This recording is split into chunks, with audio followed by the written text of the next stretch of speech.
চিত্রনায়িকা অঞ্জনা মারা যাওয়ার পর তার মৃত্যু ঘিরে রহস্য যেন থামছেই না। কেউ বলছেন এটি স্বাভাবিক মৃত্যু, আবার কেউ বলছেন অস্বাভাবিক। বিস্তারিত নুসরাত সাজিয়ার ডেস্ক রিপোর্টে। নির্দোষ দাবি করার কারণে 3 দিন সময় দিয়েছি, যেখানে ওনারা ওনাদের পক্ষে কাগজপত্র, ডকুমেন্ট এবং সবকিছু আমাদের দেবেন।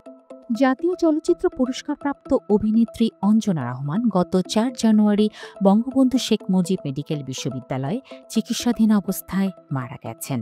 এরপরই দস্যু বনহুর খ্যাত এই অভিনেত্রীর মৃত্যু ঘিরে শুরু হয় নানা আলোচনা। চিকিৎসার অবহেলা থেকে শুরু করে বিভিন্ন কারণে তার মৃত্যুর অভিযোগ তুলেছেন সহকর্মী শিল্পীরা। একটি সংবাদ মাধ্যমে এসেছে অভিনেত্রীর শরীরে আঘাতের চিহ্নের কথাও। অনেকের সন্দেহের তীর অঞ্জনার পালিত ছেলে নিশাত মনিরের দিকে।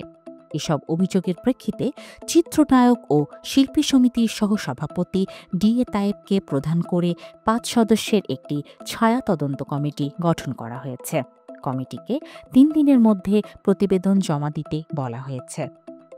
রবিবার সন্ধ্যায় শিল্পী সমিতির উদ্যোগে সদ্যপ্রয়াত অঞ্জনা রহমান ও প্রবীর মিত্রের মাগফেরাতের জন্য মিলাদ ও দোয়া মাহফিল অনুষ্ঠিত হয়। সেখানে উপস্থিত ছিলেন চিত্রনায়ক আলমগীর, শিল্পী সমিতি সভাপতি মিশা সওদাগর, ডিএ তায়েব, সুব্রত, সনি রহমান, রুমানা ইসলাম মুক্তি, অঞ্জনার বোন রঞ্জনা এবং তার পালিত মেয়ে জামাইসহ অনেকে। দোয়া মাহফিল শেষে পালক ছেলে নিশাত মনিরের উপস্থিতিতে তার বিরুদ্ধে ওঠা অভিযোগ নিয়ে আলোচনা করেন সমিতির নেতারা। ডিএ তায়েব বলেন, অঞ্জনা আপার মৃত্যু নিয়ে নানা প্রশ্ন উঠেছে। সম্পত্তির কাগজপত্র, দলিল, ব্যাংক ড্রাফট এবং চেক বই তার বাড়িতে পাওয়া যাচ্ছে না। এগুলো উদ্ধারে কাজ চলছে। শিল্পী সমিতির পক্ষ থেকে একটি ছায়া তদন্ত কমিটি গঠন করা হয়েছে। তদন্ত কমিটির অন্য সদস্যরা হলেন বিপ্লব শরীফ, নাহিদা আশরাফ আন্না, রুমানা ইসলাম মুক্তি ও ইউসুফ খান। এই সময় তিনি আরও বলেন, আলোচনার সময় চিত্রনায়ক আলমগীর ও রঞ্জনা কয়েকটি প্রশ্ন তুলেছে মনিকে। আমরা জানতে চাই আসলে সমস্যা কোথায়। অঞ্জনাপার সম্পত্তির কাগজপত্র, দলিল, ব্যাংক ড্রাফট, ব্যাংকের চেক বই সহ কিছুই বাসায় পাওয়া যায়নি। এগুলো উদ্ধারে চেষ্টা চালিয়ে যাচ্ছি।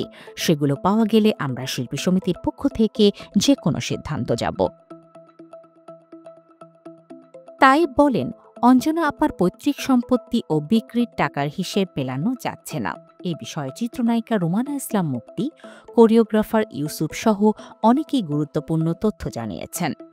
3 দিনের মধ্যে তদন্ত শেষ করে যদি অসঙ্গতি পাওয়া যায়, তাহলে আমরা পুলিশকে জানাব। প্রয়োজনে মামলাও হতে পারে।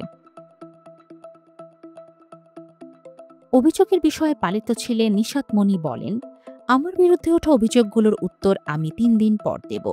অঞ্জনার সম্পত্তি, দলিল এবং ব্যাংক ড্রাফট সহ অন্যান্য কাগজপত্র নিয়ে ধোঁয়াশা এখনও কাটেনি। ছায়া তদন্ত কমিটির প্রতিবেদন এবং তার ভিত্তিতে কাজটি এগিয়ে নিতে চায় শিল্পী সমিতি।